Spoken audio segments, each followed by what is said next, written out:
Hi, Uncle Jeff and Auntie Ann. I am here at 50 Mounds Road, Unit 206 in San Mateo. 2 bedrooms, 2 baths, 2,076 square feet, listed at 1.269 million.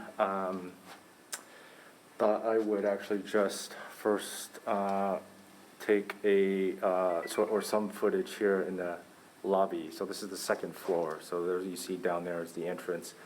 Elevators over there. So you'll come up one floor to the second floor, and the unit is actually right here.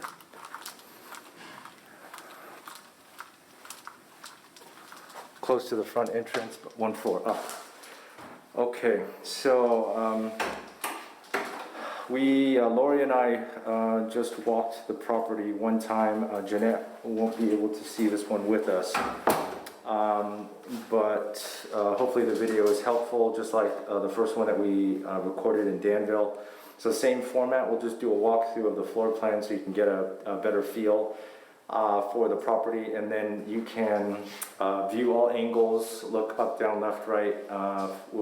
At any point, just pause it if you want to get a better look at any area. As you're emailed, this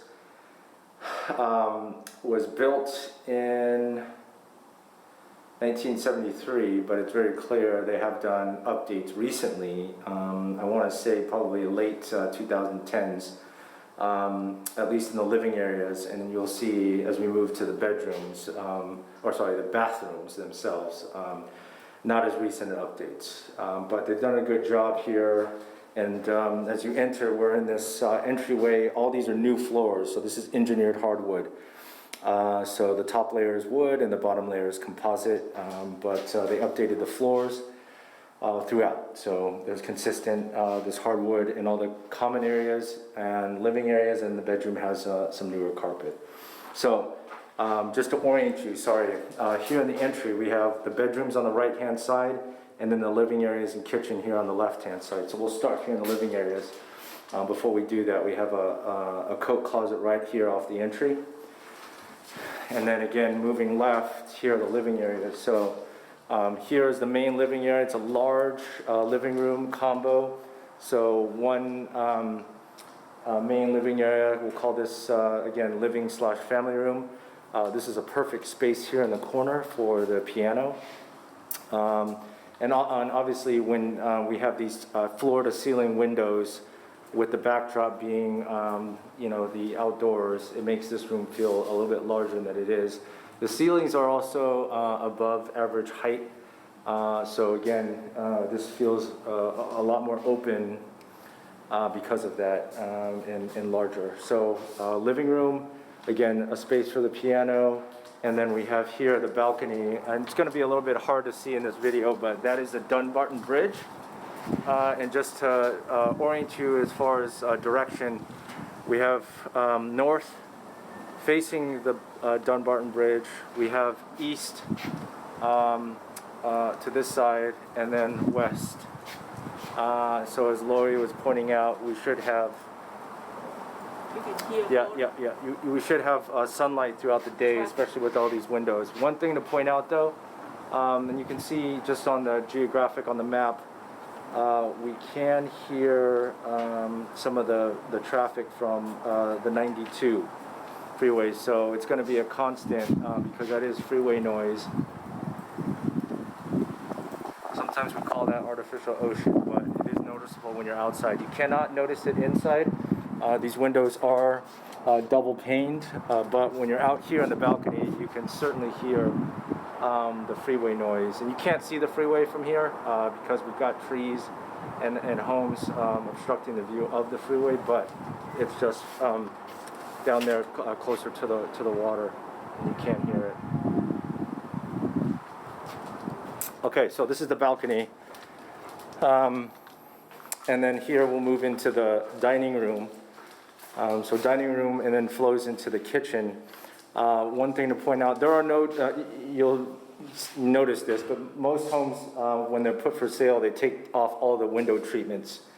And that's to bring in more light, and then also to make the space feel bigger. So there are no window treatments here. You will need them because These neighbors here can see only into the dining room from here. So you can see there's 1, 2, 3, 4 neighbors that would be able to see into your dining room if you don't have the blinds down. So just want to point that out. And then here we are into the kitchen. So this has been updated recently. These countertops, the cabinets, and actually all the appliances, these appliances have not even been used. This refrigerator here, as you'll see, has the instruction manual in here and it's clean. No one's used it. So this is recent work that's been done, and this is a new sink as well. They did a good job in terms of updating here in the living room, living areas. And then as we go into the bedrooms, you'll see that the bathrooms are the areas that would need some cosmetic updates if you choose to. Okay, so now we're back here in the entry. So then again, the right side of the property is where the bedrooms are. So we have laundry, so good to have in-unit laundry here. Not really much space to fold laundry, but you do have cabinets on top. You could actually open up this closet and use this as a folding area if you'd want. So there's actually good linen closet space here on the opposite side of the laundry room. And then we'll go into the first full bathroom. So there's 2 bathrooms, 2 full bathrooms, and 2 bedrooms. So this is where it could use some updating. It's actually, the property overall is well maintained.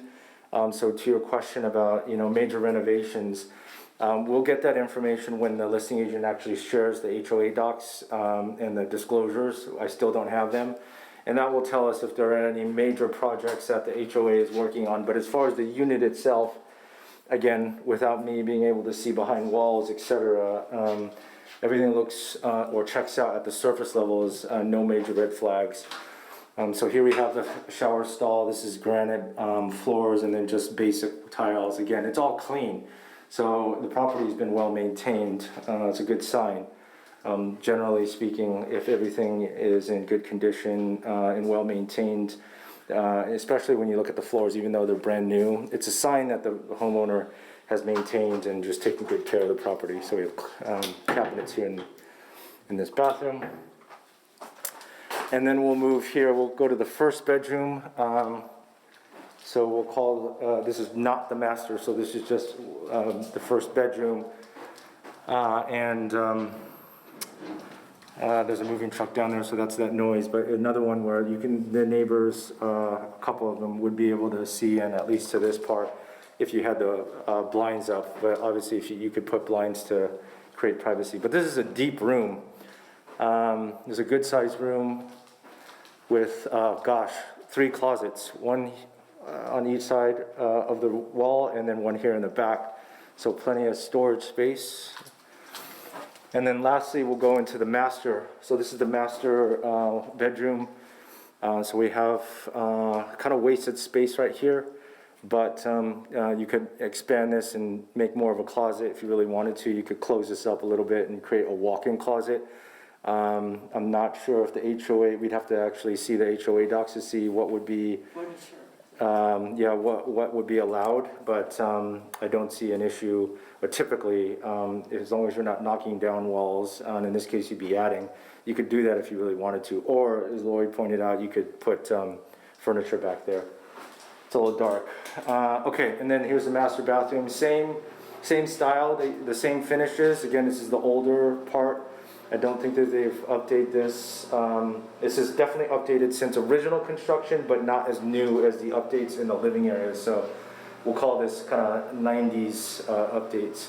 So same shower stall here, and then on this one you have, actually there's only one vanity on the master. So that's one thing to point out, is that the second bathroom actually also has a single. So only single vanities in both bathrooms. And you can't really that's an air duct there, so you can't really add another one here. So one vanity per bathroom, and then clearly enough space for a toilet.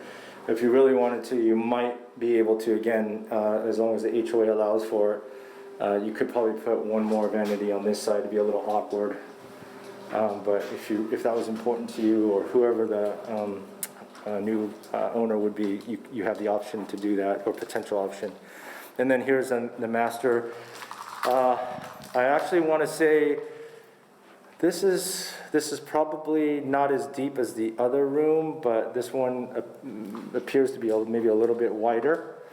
But overall, I actually have a measuring tape, but it's probably roughly the same square footage for both rooms. But this one, again, has a bathroom attached to it to make it the master suite. So same thing, you can see your neighbors right here. And then we'll open the door, or sorry, the windows. You'll be able to hear the traffic from the freeway if you have the windows open from here as well. So I know it's probably going to be hard to hear that in the video, but you can hear the slight traffic noise. Oh, go ahead. Entire peninsula is this way. Yeah. Like the same. This way is 280. Yeah. There's no way. It's noisy. Yeah. Everywhere. Yeah. You will hear freeway noise. Good point. Across in the peninsula, the only area where you might not is on the hillside. So if you're oriented on a map, so the furthest southeast side is hills, so it's one of the cities is called Hillsborough. San Mateo also has hills area, but that's the only area where you probably will be the most minimal freeway noise impact. But the house probably at least 500. Yeah, definitely a significant price difference. The minimum 2 million. Actually, 2 million is the entry point for those areas. 5 million. Yeah, it can be depending on the square footage. Okay, so that was the walkthrough. Overall, again, barring any information that might be of concern in the HOA documents for any potential upcoming assessments, this property in unit appears to be, or at least does not appear to have any major red flags, and updates just here in the living areas. And then if you wanted to update the bathrooms, that's the only thing that would need some level of additional work. But again, that's cosmetic, and any inspections would indicate any items that would need to be repaired outside of whatever the HOA has planned for major systems upgrades or work. Okay, so we will end the video and then let us know if you have any questions. Okay, thank you. Bye.